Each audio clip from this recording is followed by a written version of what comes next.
Hello, my name is Corey Durbin, and you have found Running Eyes. In this podcast, we will take a deep dive into the relationships, strategies, and global mission of Alliance for Shared Health to change healthcare and change lives. Sometimes we will travel on parallel paths with others who have dared to journey through the challenges of life in pursuit of a purpose bigger than self. As we travel these roads together, I believe you will find encouragement from either their connection to ASH or their resolve for the commitment and strength it takes to vigilantly pursue their passions. Welcome to Running Eyes. I'm here today with Trila Bumstead. Trila is the owner of Ohana Media Group. She and her family are friends of ours as well, and I think this is going to be a really exciting conversation today. I'm looking forward to hearing what Trila has to share about her lifelong experiences in the radio industry and the financial industry, and talking about raising strong girls and turning them into strong women, and the connection that and all the effort it takes to do that. So it's going to be an interesting ride we go on today.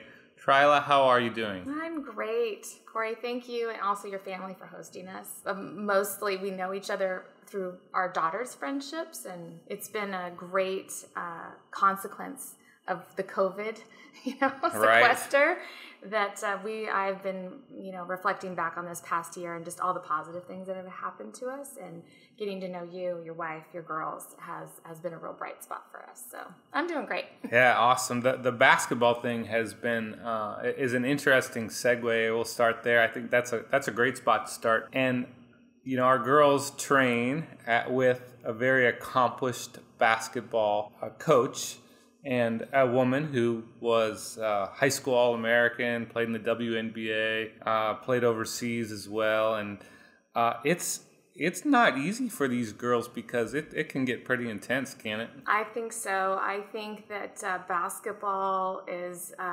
just a way to train them on how hard and how brutal and how unfair life can potentially be, and that every day is a new day, and you just have to go out every time and just do your very best.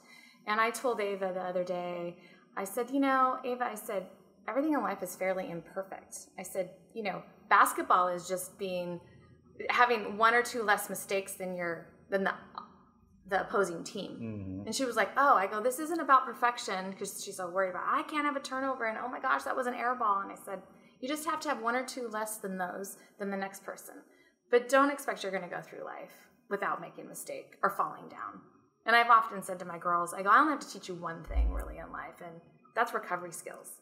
That's all they need. And so every time they're going to their training, they're just recovering, as we saw them last night as they drug in pretty late and were pretty tired.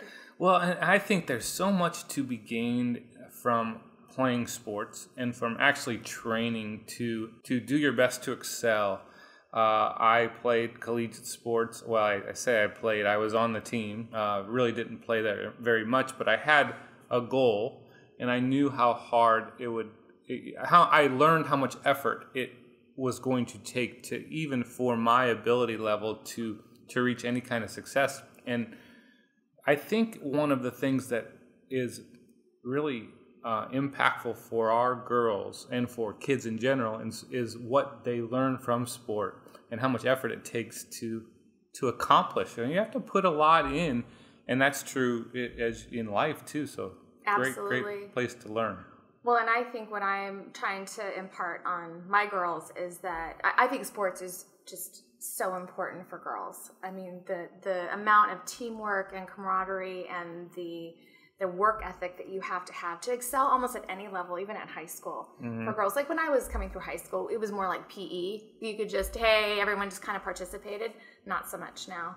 And really what I look forward to is having all of that just basic fundamental work that she's doing help develop her into a really strong young woman that can triage, make quick decisions, recover well and quickly from mistakes or failures, and just keep moving forward. Basketball is a great training ground for that. And they love it. They love to play it. They have a blast. And you talk about strength. And strength also, in my opinion, comes from confidence. And when my daughter is a shade over 5'4" with tall shoes on, so her basketball career's options may be limited. Of course, I think she can accomplish anything she puts her mind to, so I'm not trying to limit her, but from an outside perspective, she doesn't have the height. But what I've seen her is start to grow in confidence. And your daughter I've seen her play. She's very skilled. She has a tremendous amount of ability. And have you seen that with her, the confidence that comes from... Yeah, in Ava's development, it's been more, you're right. Ava's 5'8", 5'9", grew fast. She's athletically, I would say, a more gifted girl. But I don't see a career past college for her either. 1/10 of 1%, go on to play pro. But for me, it's not about that at all. Mm-hmm. The amount of confidence and drive and just self-assurance that she's getting just through the process is invaluable. Because I'll tell you, in the land of TikTok and Instagram and all the cyberbullying and all the stuff, I think our girls really need to have an incredible amount of self-awareness. And I think that this is what basketball does for them. I keep seeing Ava's confidence grow and grow and grow. And, she's had a lot of different coaches. I'll tell you, the coach that you mentioned that she's working with, she's no joke. Like, there's no messing around with her. And to be able to function in many different types of environments, I think is going to serve them well as they get on in college and hopefully choose mates, right? I'm hoping that their confidence will take them to a place that the partners that they choose in life, whether it be at home or at work, that they're really understanding their value and put that forward, and they'll attract the right people. But for me, if all she ever does is get that out of basketball, it's good enough for me. There's so much there, and I will probably get into a little bit more the concept and the idea behind helping our daughters and helping women, our girls turn into strong women. And there's some mixed messages, but you're a very strong woman. You're a leader in the business world. You started in 1997. You were working for Deloitte Touché. Maybe you started before then in the financial industry. But where do you say you kind of grew into, or where did the strength come from for you? I think that my parents really raised me with a tremendous amount of self-worth. And again, when I was talking to Zoe, who's my older daughter who's getting ready to go to college, I was like, Zoe, why not you? I'm so proud of her. She just got admitted to Stanford. Wow. It's a difficult putt, right? Isn't it? And I knew that there was a very good chance she would get a no and a rejection. And I was like, well, Zoe, why not you? So I think it started from early age on. And I played a lot of sports. I was very sporty spice. I have older brothers. And so there was always a ball of some sort involved in my life. But I always was very driven and had a lot of perseverance. And I think that just allowed me to just push forward. Over, around, under, through, whatever obstacles. I was like, oh, well, that's just something I have to deal with, and everyone has to deal with. And so I think through just my upbringing and a lot of challenges, honestly, in middle school and high school, I wasn't always really treated well. But I actually think that that's not unique in the world. I think everyone thinks, oh, I had this uniquely awful teenage, middle school and high school experience. I'm like, it's almost every girl you talk to these days. So I think for me, my parents were foundationally very supportive, always encouraged me, even though it was a quite disciplined household. And then that carried on into adulthood for me. Well, teenage years can be awkward in general. I think most of us, I admit to feeling awkward in my teenage years for sure. And it takes a while to grow into some of that confidence. And you've shared a little bit of the story of your mom with me. She sounds like she's a pretty feisty lady. Yeah. Came over from Hawaii, right? Yep. To the mainland. Yep. Would you share a little bit about that story? Absolutely. I mean, she's so inspirational in that you don't know you're unique until you get out in the world and start to see. You only know your own story, and you think, well, everyone else is doing it this way too. So my mom is one of 16 kids. She's number 8. Was an arranged marriage at 18. Lived in that marriage for 10 years. Wait a second. An arranged marriage? Yeah, between the families. The two families got together. Did she know this man knew before? Of. Okay. The families were acquainted, but this was like, hey, he was an officer in military, and my mom was actually extremely smart, even though she, English was her second language, Hawaiian was her first language, but she graduated from high school, so she was kind of a gem, and they were like, well, this is a great combining of our two families. That probably wouldn't go over so well with our daughters today, would it? You think? I can barely get them to commit to, hey, can you just hang out with me this weekend? You know, arranging a date for them would just seem like foreign science somehow. And so, but she, you know, was in that marriage for 10 years. And then after it collapsed, she got on a boat and took the 2 youngest boys and landed in San Diego. And that's where she met my dad. And they have been married 50 plus years and happily married, but I'm the product of that marriage. But I look at my mom thinking, you know, she's brown, right? When you see her, she's not white. 2 young sons, English is pretty broken, and she's in her late 20s, and she just shows up in San Diego with $40 in her pocket. Wow. And which is remarkable, especially given, I don't know if you know the year off the top of your head that was, but... It must have been, so my parents got married in 65, I believe. I was born in 69, they're 67 maybe, so it must have been 63 or 1963 or 64. It's in the early 60s. Different time, right? Totally different time. It may as well be Mars, right? And these guys are Martians. And she's Hawaiian. She's Hawaiian. Which is another world that I think, maybe that's the wrong term, but most mainlanders don't understand. I'll admit to that. And so that's a different culture. Absolutely. Food, language, hula, you name it. I mean, it couldn't be farther away from, you know, what we do. And then it's like coming over from China, right? Yeah. I mean, it might as well be. It might as well be. I think my dad, though, appreciated her because in the Navy, he had traveled all over Asia and Southeast Asia, and that's where he was mostly stationed. So I think he had really appreciated some of that, you know, culture, that difference. And so I don't think that he saw my mom as someone that was different per se. But I will tell you that they had to drive to Arizona to get married because it wasn't legal in California for a mixed race marriage. Oh, wow. So that's a whole nother story. But happily ever after, right? Yeah. I mean, Marty and I, my husband, we have always talked about how the generation above us has formed us. His aunt, no, I'm talking about, these are all plus 70-year-olds, almost 80-year-olds. So think about generationally. His aunt married a black man. His dad is married to a Japanese woman. My mom and dad are married. So come on, you know, in the 50s and 60s, we already, our family, a generation ahead of us, were the colors of the rainbow. Wow. And I think that's kind of cool when I look back at it now. But I did often tell my mom, I was like, hey, Mom, can you make something with a macaroni instead of Spam? She's like, what's a macaroni? So it would have been nice to have a little bit of, you know, just more normal, more mainstream, but just didn't exist in our house. Well, you all and your family was certainly ahead of its time in that regard. And I want to believe that the vast majority of the population actually doesn't see color as the primary thing that they should see, that we all actually genuinely do care about each other, and race and religion and these kind of things, these barriers that everybody tells us should be barriers.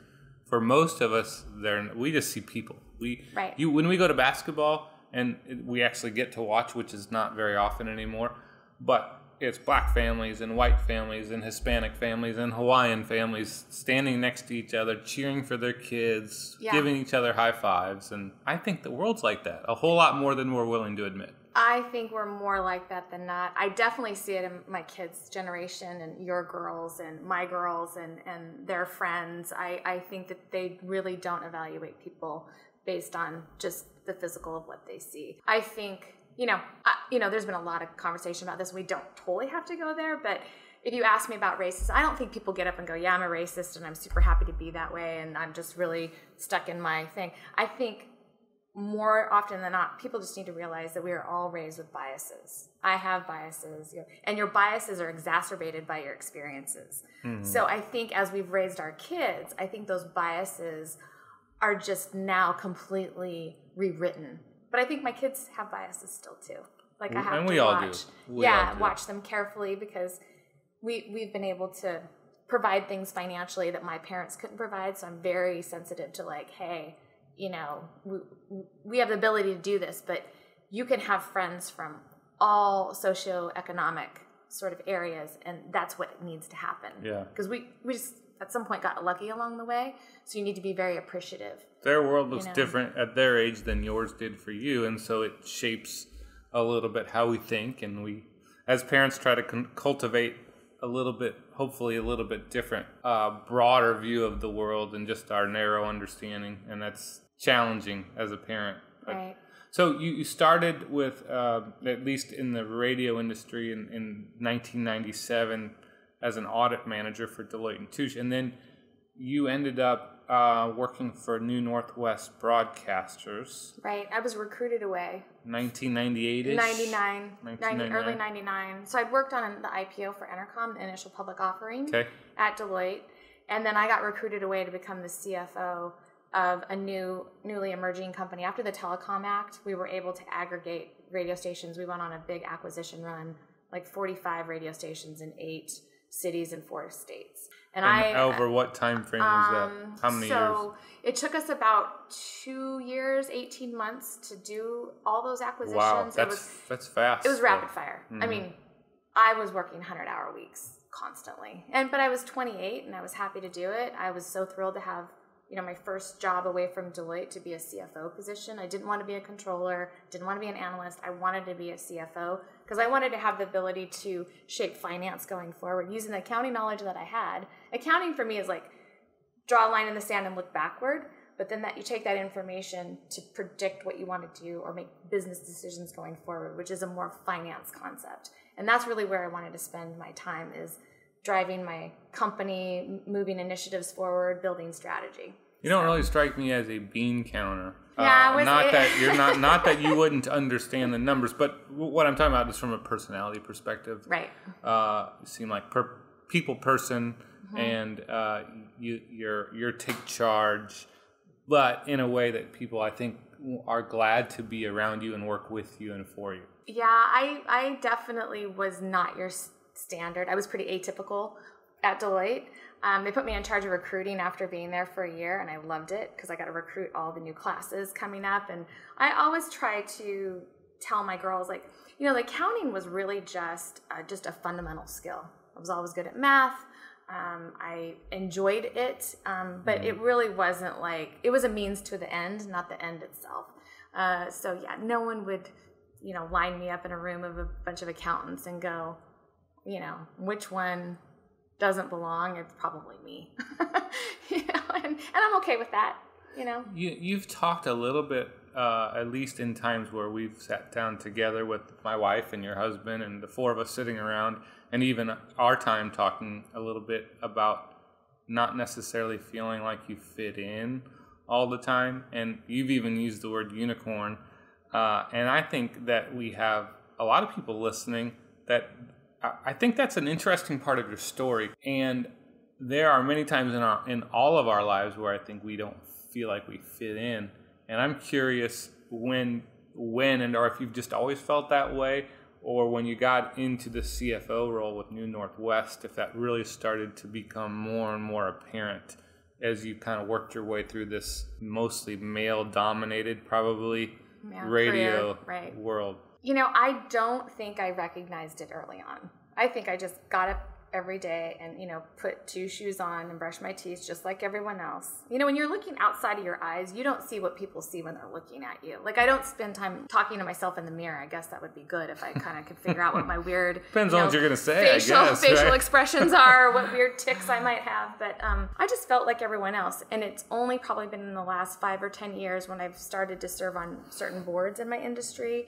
And really, the people around me are like, oh my gosh, this is a voice we have to hear. This is someone that we have to include because she's so unique. So I'm really feeding off of that. I actually don't feel that way, but I think that I'm perceived to represent a group maybe of people that are maybe underrepresented and need someone to, role model, if you will. And so that has just happened to me probably in the last 5 or 10 years. And that group, you said it and I didn't follow, but is specifically women, right? Specifically women of color, just even though I'm probably in the brown hue. I mean, I'm definitely not African American. I'm not black, but I would identify with Native Americans, maybe Hispanics, Asian, the Hawaiians are Polynesian, and they would consider themselves brown. Like they would consider themselves non-white for sure. But it was people around me that were basically saying, oh my goodness, we need to have this voice. And now I'm actually wearing that responsibility more seriously. Because before I was just like, hey, I'm in charge of me, you're in charge of you, I do me, you do you, everyone's going to be good. You know, that's kind of my take. I have a lot of self-responsibility. I take on that for myself. It's an important feature of who I am.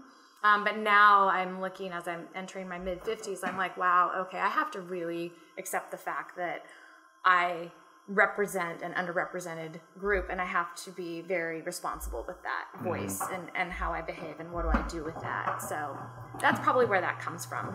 I find that that leads me to an interesting thought in my mind anyway, that so you spent about 13 years with New Northwest, and I'm curious, in the CFO role, how many times did you walk into a room and somebody's like, wait, you're the CFO? I mean, well, after they asked me to take their coat and, get them a cup of coffee, and then, it's sort of, that interesting, dynamic of what do you do when somebody isn't really aware of who you are, and how do you let them off the hook nicely? I have a couple of dear friends to this day. One ran Charter Communications. He mistook me it was a cocktail hour deal, and he was like, hey, here's my jacket, could you go get me a gin and tonic? You're the waitress? Yeah, I was the hostess, right? I was super happy to do that, and I actually had just been promoted to CEO. So in my 13-year tenure, I was the CFO, then I was the COO, Chief Operating Officer, and then I became the CEO for 3 years. So did you get him his drink? I did. Oh, that's awesome. I did. And his name's... Not because you owed it to him, but Frank and I are still friends to this day. He was definitely mortified, but I treated it with grace. Again, it goes back to bias, right? Not his fault. He's never seen... I mean, let's see, how old was I when I was 37, maybe? When I became the CEO. Mm-hmm. And I look young, I think, just in general. Yeah. So I don't think I even looked my age. Sometimes I don't talk or act my age. I like to have fun. I like to yuck it up. But he was, middle-aged. He was probably 15 years older than I am. White guy, had a serious, position at Charter Communications. Love him to death. And he came to me and he apologized to me. And I said, Frank, you didn't offend me. I go, I totally get it. I get it. And he's like, I learned a really important lesson. But, think back to this time. He's not seeing anyone that looks and walks and talks like me. Mm-hmm. That is like, I am the CEO of this company, particularly in a very male-dominated, traditional media like radio. It just doesn't exist. We're not talking tech. We're not talking where, these millennials are coming up and they're running companies that they started and, Bumble and Tinder and all these apps that they're doing. I'm like, I'm in a kind of a brick and mortar, business. So not his fault. I would never say he was a racist or he was a misogynist, but he just had a bias based on his experience. Right. And I'm like, okay, we just have to turn that a little bit. And we did. We were fast friends. Him and his wife I still see and keep in contact with. And bias doesn't have to mean racist, of course. And I've had the conversations with my daughter saying, sometimes the way you respond is everything. And sometimes you have to respond even though on the inside you're like, you could run through a wall, you're so mad. And you may have been mad, maybe you were offended, you didn't necessarily say that. It's what happened is a little bit offensive, and you responded in a way that actually probably left his guard down and opened the door further for you. Is that fair? Absolutely fair, because you cannot create change unless you create trust in relationships. Like, people just hollering at each other from opposite sides of the room, I just don't think that's going to work. I think that embedding yourself with people that don't necessarily think the way you think or believe what you believe, and actually have an honest conversation without people losing their minds, and saying, okay, well, why do we agree or disagree on this? And making yourself uncomfortable. I always feel growth, at least my growth has always come when I've been the most nervous and most uncomfortable about something. Because then I can really get into it and say, okay, now what do we want to do? If I just surrounded myself, even at my company now, I do not surround myself with just yes people, because that would be a disaster for our company. And so, yeah, you're right. And I wanted to let, Frank off the hook, in that I knew he wasn't trying to hurt my feelings. And my feelings weren't hurt at all. I almost giggled. I'm like, okay, I get it. I understand. And it's not just one time. I mean, I can account for you so many times. I bet. And so I just live there and I'm comfortable with it. And I'm comfortable that that's other people's biases. But then when we get to know each other, we're going to fix that. Right? Mm. If it was 5 years down the road and he was still telling me to go get him a drink, unless he said it real nice, I'd be like, hey, I'm not your waitress. Or I might say, yes, thank you, sir. Can I get you one more thing? It just it comes through trust is really what it is, and building those relationships. And sometimes biases take some time to break down.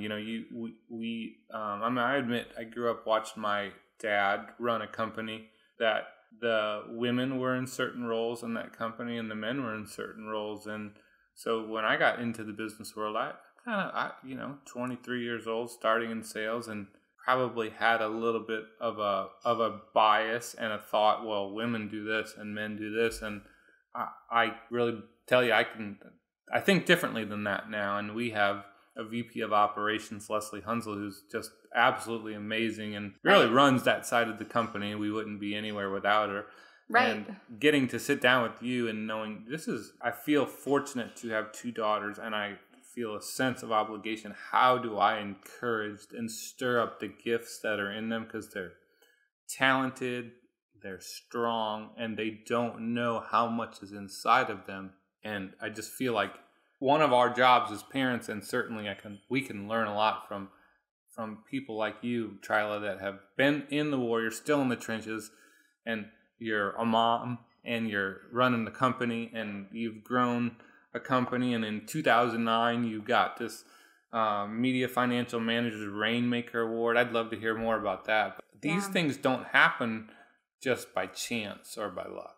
Right. No, a lot of hard work goes into it. And I think that one of the fundamentals for me is that, exposing our girls to women or other, and it's men too. I mean, exposing them to people that can help broaden their horizons. Mm-hmm. I mean, you mentioned like my unique circumstance.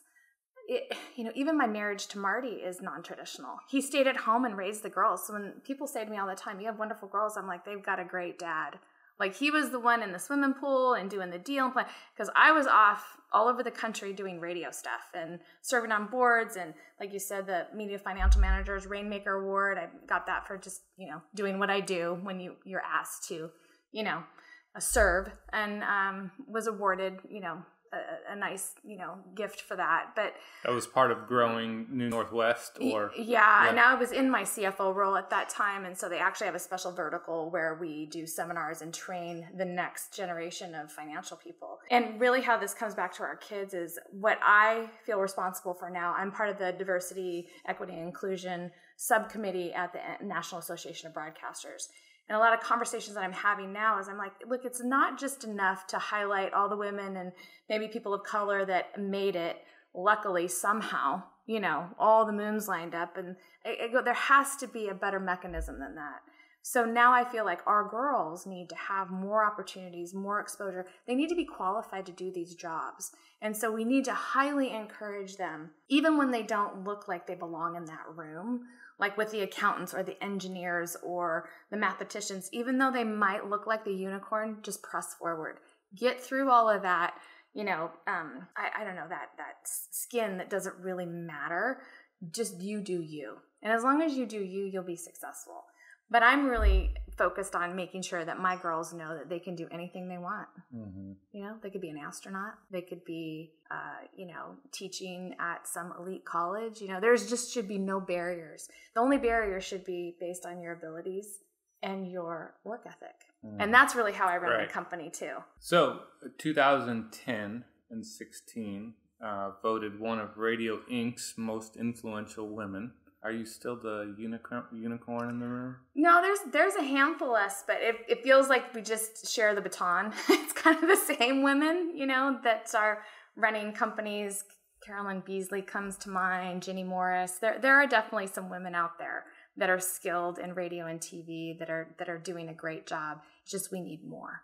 We need more. I'd like to never make the list again because I'd like for there to be so many women to choose from that we just hey, you may not be able to be repeated for another 15 or 20 years. That would be great for me.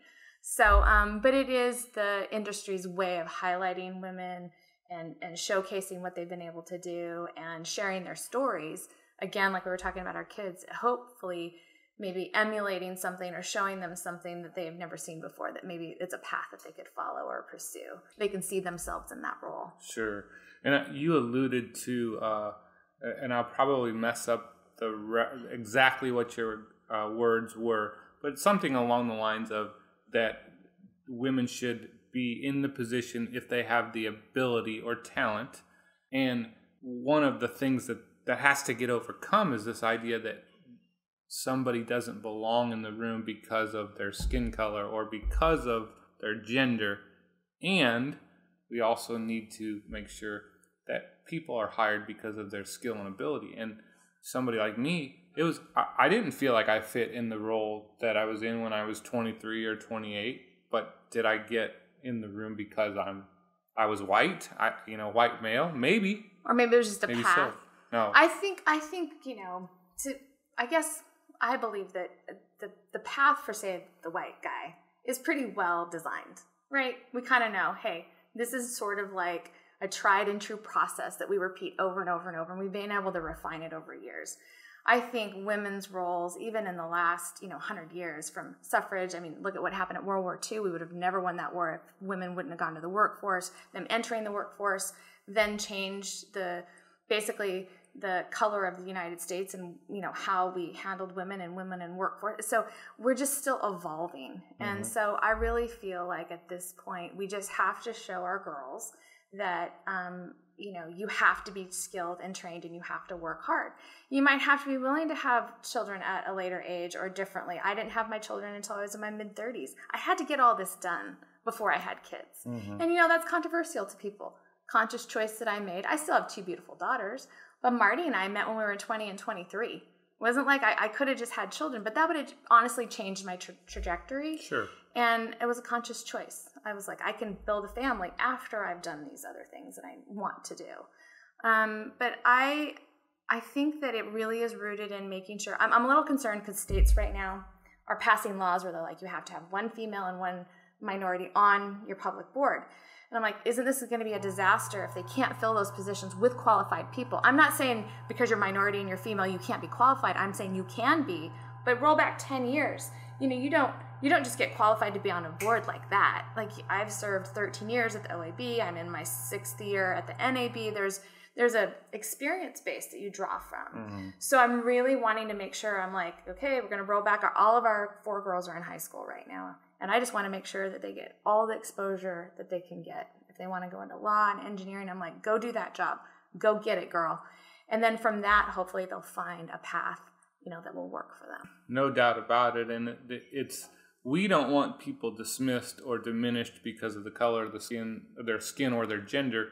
And you want people hired because they're qualified, or mm-hmm. help people get qualified that raise their hand and say, I want a chance to do that. We want to put all people in that chance and give everybody that opportunity. And it's a fine line between just hire somebody because of the color of their skin and meet a quota, and how do we get people in that position that are qualified? Yeah, it's got to be effective. Or if you know that you're going to end up filling these positions with people that are inexperienced, at least have a mechanism to get them trained up. Sure. And a support system, because everyone wants everyone to succeed. Like, I've never heard anyone go, yeah, I hope you get that, board of directors job, and I hope you fail miserably. I'm like, I don't hear people saying that. It just sort of happens because the construct hasn't been built. So if we are going to have more diversity on boards, we have to make sure that those folks are talented and experienced, or help them get the experience so they can be effective board members. So in 2011, I think, is when you founded Ohana Media Group, and you had been on this journey for 13 years with New Northwest Broadcasters. We were talking about support systems and training. And now you're like raising your hand, I'm going to buy radio stations, right? What kind of apprehension existed in you, and what made you feel like, I can do this, I can go for it? Talk about that if you don't mind. Well, I think that at the root of it was my accounting background, because I think without that, I do not think I would have had not only the confidence to do it, but honestly the ability. It is really hard to run a company if you aren't pretty well adept at financials. I mean, you knew the numbers. I knew the numbers. Yeah. And I could read the tea leaves, and I could take those numbers and I could build a story or a strategy. I could analyze risk, going forward based on various decisions. I did early on in my career seek out. There's a program at the National Association of Broadcasters built like an executive MBA program called the Broadcast Leadership Training, founded by this wonderful woman, Diane Suter. She's awesome. And it is around training females and minorities in this role. And there are white guys in the room too. There's about between 13 and 17 participants every year. In the last 20 years, they've graduated over 300 people from this program in radio and TV. That helped fundamentally get me ready for ownership. And then, of course, my 13 years in the industry, finishing up as CEO, I felt like I'd done almost every job in the building. And I felt comfortable that I could actually run a company on my own, doing it for myself instead of a private. How important group. is that? I mean, you mentioned I felt like you felt like you had done every job in the building, right? And there is something really powerful that comes from knowing all the inner workings, not just the numbers, but what everybody's role is, and the idea of working your way up a little bit, and not just there's some, I don't want to raise entitled kids, Yeah. You still have to work hard. Nothing's given to you. How much of where you are today do you attribute to, I did every job. I knew every job. I knew every role. Well, I think I would consider myself somewhat of a player's coach because of that. And, you've got two kinds of coaches. You've got people that actually did the role, and then you've got people that were academics in the role. And I would say I'm more of a player's coach. I think that also doing all of that and having all those years just built a lot of credibility externally. So when people would see me, I'd sit down with my engineers. I had calls yesterday. We're getting ready to do a big project in a couple months. And I know exactly what they're talking about, and they know I know what I'm talking about. And then I can go in the production room and I can talk to them, and I can talk to sales. So when I'm setting policy and I'm building a strategy, I think that credibility and that sense of trust that they give me comes from the fact that I am very knowledgeable about their everyday challenges, and that I am doing my very best to create an environment where they can continue to be successful. Are all my decisions popular? Absolutely not. Sometimes you've just got to choose between two really difficult choices. But I've always been fair, consistent, and transparent, and I've really tried to communicate. But I think had I not grown up those 13 years doing all those jobs, gaining that credibility and that experience, I just think ownership would be a lot more challenging. Well, you don't think Marty thinks all your decisions are right? And they're not all popular with Marty. I think what husband? He says to you and what he says to me are two different things. He says only positive stuff. He does. No, I got to tell you, without him, I've said it a lot, you got to choose a great partner in life. Because separating work from home, I haven't been able to do it effectively. Maybe other people do, but it's where Ohana comes from. It's sort of a meshing of everything, because your career can be your life can be your career, all of those things. But Marty is a phenomenal human being. Ohana means? Family in Hawaiian. Most Lilo and Stitch, watchers know it now, but it is a tribute to my Hawaiian roots, and it really is how I've lived my whole life. Yeah, that's powerful stuff, and it's like an everyday reminder, right? When you see that name on your building or on your card or in your email. And so in 2011, you founded the company, and you purchased stations in three cities over the course of your time? In that first year, in a couple of transactions, we bought, I bought the stations in Anchorage and Wasilla, Alaska, and then on the coast here in Oregon. And that just happened to be the stations that were available. I did bid on more stations in Eastern Washington and Fairbanks. I wasn't able to get those, but I just keep looking for a good fit to my company, adding to it. But with COVID, everything is so crazy right now. But sure. So Wasilla. That's home of Sarah Palin, right? So yeah. Are you? I think she's in Arizona though now. She's in Arizona. She's gone now. Yeah. So you make your way up to Alaska still. I mean, COVID is a little harder, I guess. We haven't been up in a year because there's been a lot of restrictions on it. It just hasn't made sense because I think they just opened it up for a COVID test, but you had a 14-day quarantine and it just didn't make sense. And I've got a really strong manager up there. So we have Zoom calls every week and, we're just using technology, but I will get up there this summer and see how we're doing up there. But, any business right now, and we're a business to business advertising struggle. It's a struggle right now. The radio industry is, I guess, has evolved significantly over the years with the advent of obviously the internet and streaming stuff and that kind of thing. And you have obviously significant amount of staff. Always there's business challenges on the expense side. Healthcare, I would assume, is one. Our second biggest line item after payroll. That sounds familiar. We know it well. And so, we're a very human intensive, once you get your tower and your license, we're a very human intensive business. Mm-hmm. Yeah. So we are the vendor consultant to Alliance for Shared Health with the health share world. How about, are there a lot of choices when you get your renewal these days? For health plan options, or what's that world like? You mean are there a lot of affordable choices? I guess that would probably be more appropriate. Or can you even get a program bid? Like Alaska is really hard to get bid out. Sure. Without companies like yours providing these services, companies like mine really struggle. We don't look in the healthcare world. We are the tail wagging the dog. Like, we can't set rates. We don't have 50,000 employees like an Amazon or Microsoft. Mm-hmm. So we're really beholden to what the market will bring us. So when companies like yours are allowed to provide us options that we couldn't get on our own, it's extremely important, particularly for small business owners, because those are the costs that we have to keep down. We have to provide services to our employees. Like I said, it's the number one expense line, barring none. And you want your employees to have, the best you can offer them. So, but it is a struggle. Pretty hard to call your company Ohana Media Group, which again means family, and not take care of your employees, your people. Right. I don't feel like anybody works for me. I feel like I work with everybody, work with a lot of people, and you can't create that kind of culture if you can't find a way to offer some affordable benefits and vacation time. Yeah, 401ks or additional compensation or flexible schedules. Like, I am looking at everything all the time because, with the introduction of Obamacare, it really changed the face for us, and it's been much harder now.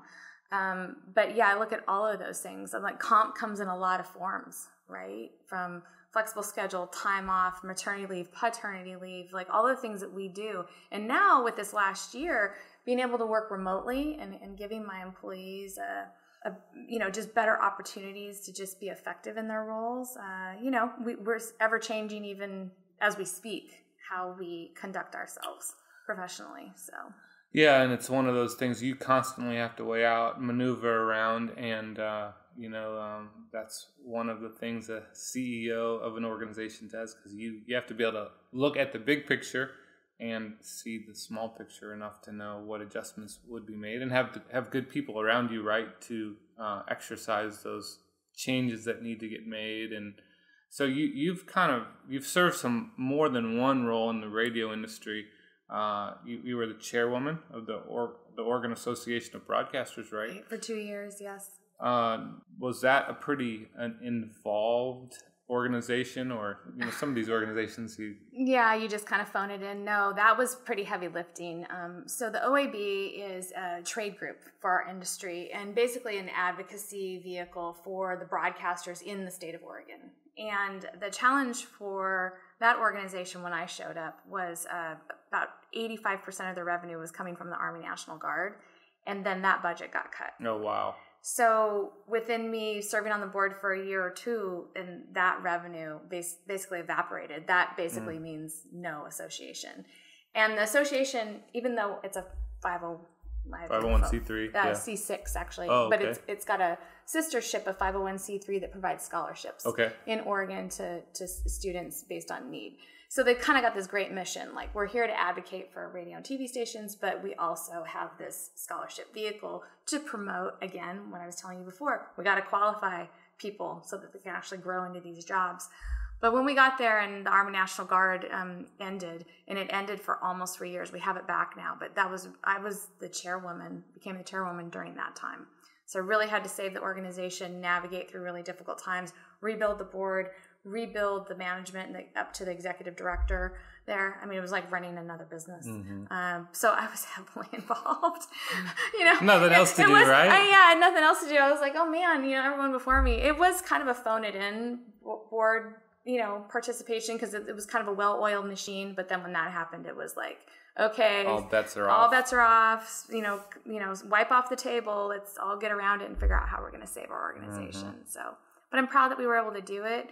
It was through a coalition of radio and TV folks that I'm still dear friends with today. The organization is doing just fine, continuing to grow their revenues and serve the state broadcasters in TV and radio. And so I'm really proud that we were able to fix it right and move on. So you spent some time in DC still. A lot of time in DC. Yeah. Doing some lobbying, and now I think it's fair to say you are at least viewed in some of the radio circles as a champion of kind of women in broadcasting and women in radio in particular, not necessarily just broadcasting. Right. And how do you feel about that? Is that something you're gotten to the point where you embrace, or was sort of a de facto thing? Or yeah, I mean, at some point you get called to serve, right? If people feel like you've accomplished something, I think, with your career, and then you're asked to give back. So the two big things that I do in DC, both wrapped around the National Association of Broadcasters, is I'm in my third 2-year term, and then I'll roll off after the 6th year with the board and diversity and inclusion committee, the audit committee, the real estate committee. So really trying to serve at that level, for sure, lobbying, making sure that our industry is treated well at the national level, and that we bring our issues to the attention of legislators, because we're the only free medium that exists. Radio is. TV is a little bit different. It's must carry. It's on cable. You can still get local TV, but radio is the only free medium that exists, free to the public. So we want to protect that vehicle, at all levels. So I do my work at the board level, but I also was asked about 10 years ago by Diane Suter, I mentioned her earlier, about the Broadcast Leadership Training Program. I'm an associate dean for that program, and I go back probably 2 or 3 weekends of the 10-month series and help teach. So that's a way of giving back. Again, like I said, I'm really focused on trying to make sure that everyone coming up behind us, they're well trained, they have access to resources. If they want to go into ownership, they want to be qualified for the C-suite or board suites, that they have areas where they can go and get the training that they need to be effective. So those are the two main reasons that I go back to DC. That's great. It is a part of our career path. I think eventually you build, and then you grow organizations, and then there comes a point where you say, "Well, how do I? This isn't just about me," and which is what ASH is all about, right? I mean, how do we be a part of something bigger than just ourselves? And one of those ways is help create strong women, right? And have you had any female mentors in your career, or do you feel like you've had to pave the path? Specifically to me, I've paved my own road. But I've had some great male mentors. I mean, my previous CEO, Pete Benedetti, one of my best friends now to this day. We worked together 7 years at New Northwest Broadcasters. He groomed me to be the CEO, had no issues with me taking over for him. He was very instrumental in my career. I appreciate him. We still talk to this day, kick around ideas. He owns stations with his wife in Denver, so they relocated to Denver. But if I think about it, at Deloitte, there were a couple of female partners, but they were so few and far between. So it's really just kind of been me, a little bit of the tip of the spear. But I guess I'm okay with it. It is what it is. If I would have had a female mentor, that would have been great too, but I didn't feel like I needed it. I never hear myself saying, "Oh, I didn't see anyone like me." It never dawned on me. And either you make excuses and say, "Well, I didn't get," or you figure out a way, right? And all of us we get to a point where we have to make that decision. We can choose to say, "Well, I'm governed by, or I'm ruled by the mistakes my parents made or this Right. thing that happened to me. And that's not to diminish the hard stuff, and that we can at times really be victimized by some circumstances. And it's like, how often do you get up? When do you kind of pick yourself up by the bootstraps? And sometimes we need help. Yeah. And sometimes we just have to decide, let's go. Right. Let's go do this thing. And I think my internal fire and drive has always been the hottest thing going, because I never really, if someone said I couldn't do something, I'd just be like, well, I guess we'll see. Like, they're like, you're not special. I'm like, I'm not. Like, you know what I mean? It never resonated with me that I couldn't or I shouldn't. I get up every morning and there's just like this drive inside, and no one can seem to squash it. And I just do until I can't do anymore. I get up every day trying to do my best. And that I get a lot of satisfaction out of that, but I'm not really looking around to see how people are like responding to it. I'm like, because it can be off-putting, a very strong personality. So sometimes I have to pull back a little bit, and kind of go, okay, I don't have to make all the decisions or run the show. I try hard, but at the end of the day, I think that, I don't know, I'm unique in that way, because I never really felt like, I need a mentor. Someone has to show me the way. I'm like, I don't know. I'm either going to do it or not. Let's just get a shovel and start digging, right? See where it gets us. I have my daughter in her room. She has a button that is a picture of me from my senior year of high school. And it was, I remember this vividly. It was picture day after we had our scrimmage for senior year of football. And I did not start my senior year of high school. I went on and walked on in college, but I was very upset. I remember the day vividly because the coach, I had worked my tail off, and a lot of guys had said they voted for me to be captain of the team. And they probably knew that I was unlikely to start because of the junior in our school who went on to play for Northwestern and took them to the Rose Bowl and whatnot. And I had such a chip on my shoulder because in the scrimmage, the coach had said, we're going to let you play with the first team. And I just ran for my life because our second team offensive line wasn't as good as the first team. That's why their second team playing against the first team defense. And by the time it was picture day, or time for pictures that day, I had such a chip on my shoulder. And I think to some degree to this day, I still do. And it's actually a healthy thing if you channel it the right way. And that feeling has never left me. In some ways, I'm grateful I didn't have the success that I wanted to have in high school, because in college, you can get satisfied really quickly. I don't know if you feel that way, but it sort of struck me as you said that when somebody tells you no, all of a sudden it's a motivator for you. Yeah, I always look at that as, maybe not right now. I'm like, okay, I'll be back, right? I never take a no as like, no, this cannot ever happen. It's just like, no, not right now. And I'm like, okay, well, if it could be a yes, what does the yes look like? So I never just walk away and go, oh, okay. Is it a timing issue? Is it the time of day? Is it like I'm trying to figure out why it's a no, and I want to eliminate those elements so I can get a yes.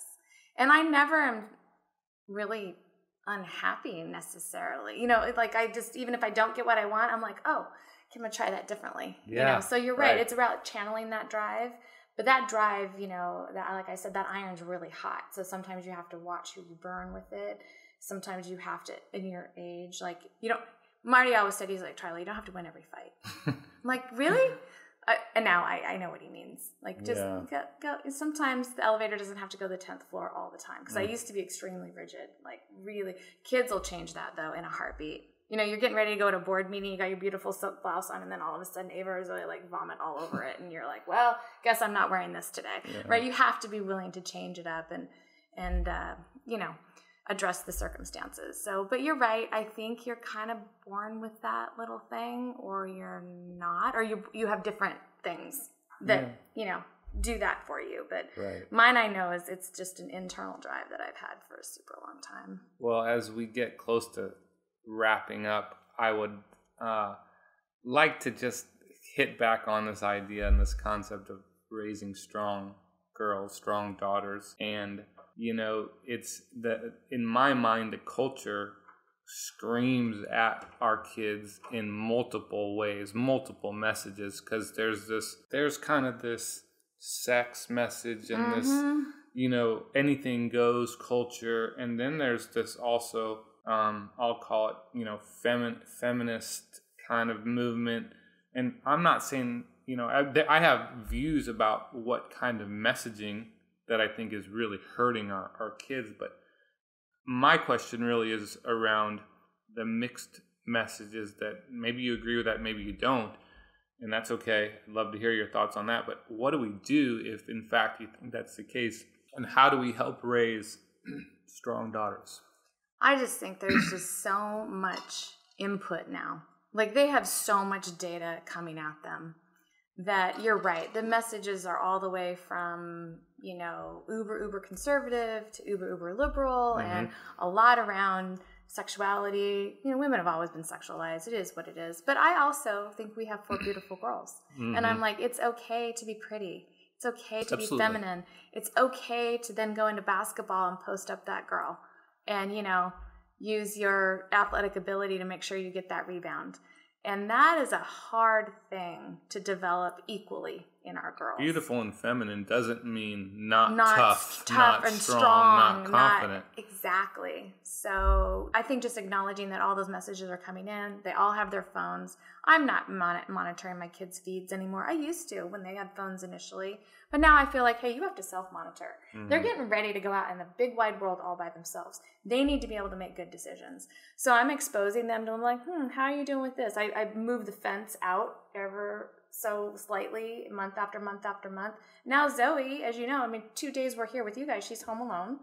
She went, hiking in Snoqualmie and texted me when she got there, texted me when we got back in the car. There's some checks and balances, but I'm like, of course you're going to go hiking. That's what you should do. When I was coming up, there was my parents would barely let me out of the house. Right. And then you launch to college and you're like, oh my gosh, no one to tell me where to go, what to do, what time to be there. Like, I'm on my own. So I think for me, it's more about knowing that all those messages are out there. And yes, they're just all over the map. But really dial into who your kids are. Like, don't let them raise themselves. Get in there, go, okay, so how do you feel about this? Perfect example, prom dresses. Have you seen what the girls are wearing or aren't wearing these days? Yes. And trying to navigate, like, you don't necessarily want your daughter in a flowered gunny sack dress from 1950 and not fit in, but you also don't want her to look like she's getting ready to run out in the red light district in Amsterdam, right? Sure. So it's guiding. It's knowing that those messages are there. There's nothing we can do about it, right? But guiding them to a good decision that works. Yeah, there's the my body, my choice movement, and then there's some other movements that can rub up against or butt up against those things. And I want our kids to feel empowered. And there's such a fine line between empowered and using wisdom. And those are challenges as a parent. I got to ask you about one other thing before we go. And I don't know if I'll strike a big nerve here, but one of the things you've said to us is no one ever somebody always asks me, what does your husband do? Oh, yeah. And I think it's a little bit of a business context here where you're a CEO, you own a company, and somebody's got to say, well, what does Marty do? And Marty's awesome. You've said it while we've been on this, on this podcast. And what is it about that kind of sets you off? Well, it's more of a bias. And again, it was like the conversation I told you about the guy that asked me to take his coat and get the drink. I can't remember a time when I've been sort of interviewed or had a business situation context where people don't ask me what my husband does. And I always strike it as funny because when I'm with my other CEOs, or like I work for Pete and I work for Michael O'Shea, they never ask what their wives did. It's just weird. And I think it's a bias in that since I am unusual, I'm not the common answer. I don't, like you said, I don't look like the accountant. I get asked that question and it doesn't offend me. I was just like, so interesting. Yeah. Like, why are you asking? Like, do you think, like, what I'm more curious about is, like, why are you asking me that question? Do you think that I couldn't do it without him, or do I need him? Like, I'm wondering what's going through their head. And it could just be, like, maybe they think I'm hot and want to ask me out. Are you married? No, those days are gone, right? But you know what I'm saying? I find it an interesting question because they don't ask my male counterparts those questions. Yeah, and when you brought that up, it really was a reminder to me. I don't necessarily feel like that's something I've done historically, and it is a reminder to, well, okay, when you get with women who are running businesses, and I think it's so awesome. We've got so many. I'm surrounded by a whole lot of strong females, including my wife, very strong female, and that is a reminder. It's like, no, don't. This is the person you're dealing with, and say you can learn a lot about person without extending some bias that makes it sound like, well, you're here, but your husband must be doing something that's helping you, supporting you to get here. Because that doesn't need to be the case. How could you do this on your own? But the truth is, I couldn't have done it without him. But I bet you would tell me that you couldn't have done it without Summer. Absolutely. Right. And at some point, I want someone to ask me about my husband, and at some point, I want to ask you about your wife and everything. But I find it so unique that almost the tone of it is definitely different when I get asked the question, because it's more like, well, you must have a male counterpart, or, I'm like, well, what if she's female? Right? Like, I don't know. Like, do I need a partner at all? Like, the concept that in order for me to get here, I couldn't have done it without something special that, my male counterparts didn't need or don't have, or not even worth asking about. Of course, he has a stay-at-home wife. Like, okay, I don't even know what to do with that. Right. Hopefully he's got a partner that's helping. Marty and I have always called it division of labor. Like, I don't like to take out the garbage, but I will clean a toilet.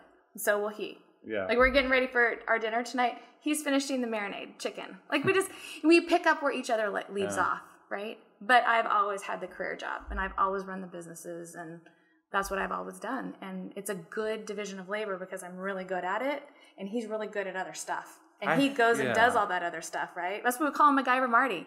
Can you go out and fix the garage? Yes. Like something wrong with my car. Great.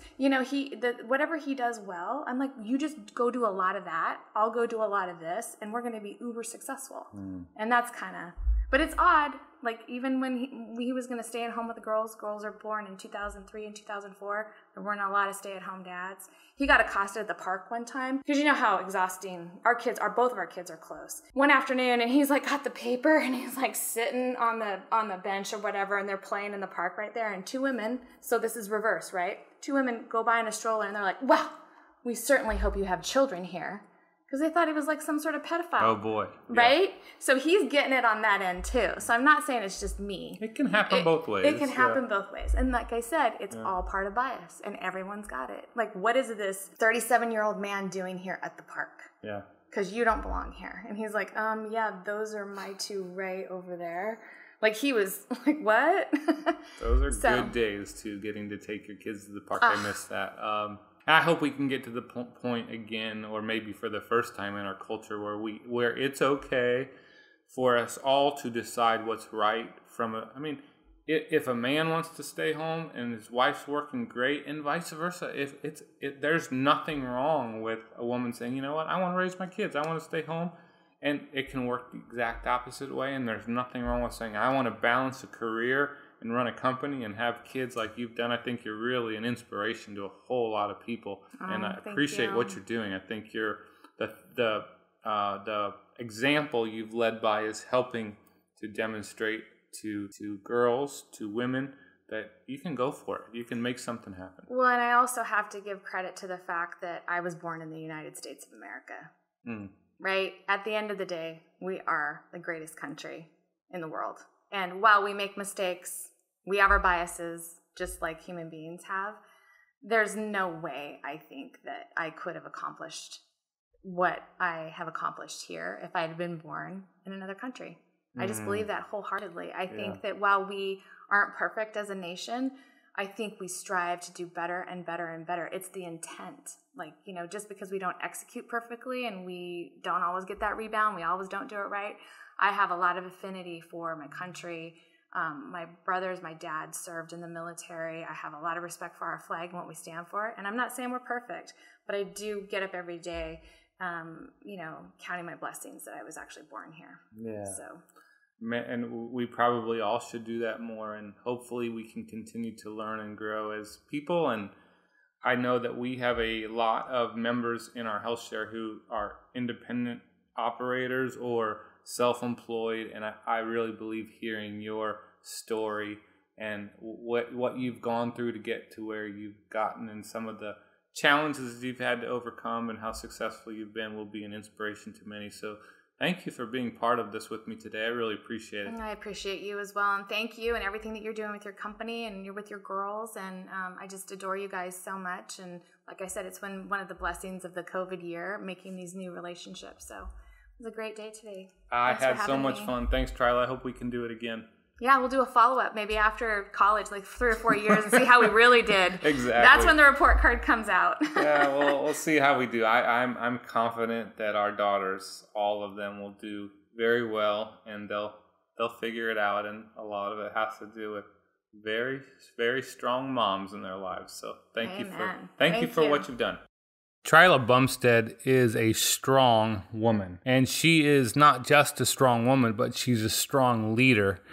And she is one of those people who is sort of the epitome of a rising tide that raises all boats. And the world needs strong leaders. It needs strong women leaders. It needs strong male leaders. And it needs all of us as people to encourage and stir up the gifts that are in each of us so that we can pursue our passions, that we can make a difference in the world around us. And that starts with our own sphere of influence. And it is wonderful to share and have Trila share her story. I am encouraged by that. I have a strong desire and a strong burning inside of me to raise strong, confident women, strong girls that grow into strong women. And so I was greatly encouraged by the conversation with Trila. I hope you were as well. Fortunate to know her and her family, and it is a privilege to follow her in her career and kind of be a part of that from the spot that I am now. And these paths are hard, and a lot of people see others at a point they've gotten to and say, wow, I wish I were where you are now. And sometimes you shake your head and say, yeah, I don't know if you'd want, knowing what I know now, if you'd really want to have gone down the road that I went down. And I think that's true in Trila's case. I mean, it took an immense amount of work and dedication and picking herself up off the ground when she got knocked down to get to where she's gotten, and overcoming obstacles, and even, I'd say, using what I'd call the powerful art of gentle persuasion, not just being sort of a bull in a china shop. There are times you have to be super strong and forceful as a leader, and there are other times you have to bite your lip or bite your tongue a little bit and figure out a different way to get what you want. And Trila has a unique ability to access and to attack situations from multiple angles, and it takes that kind of wisdom, that kind of charisma, that kind of strength. And I think that Trila definitely embodies that, and a great representation for many women. I think she's going to have an impact and continue to have an impact in her sphere of influence and around this country for women, for minorities, and for anybody who just is looking for an encouragement to how to continue to pave the road that they're on, which for any of us, we're all on a journey and it's not easy. So keep up the fight. Thanks for joining me on Running Eyes. I look forward to seeing you and being with you again next time.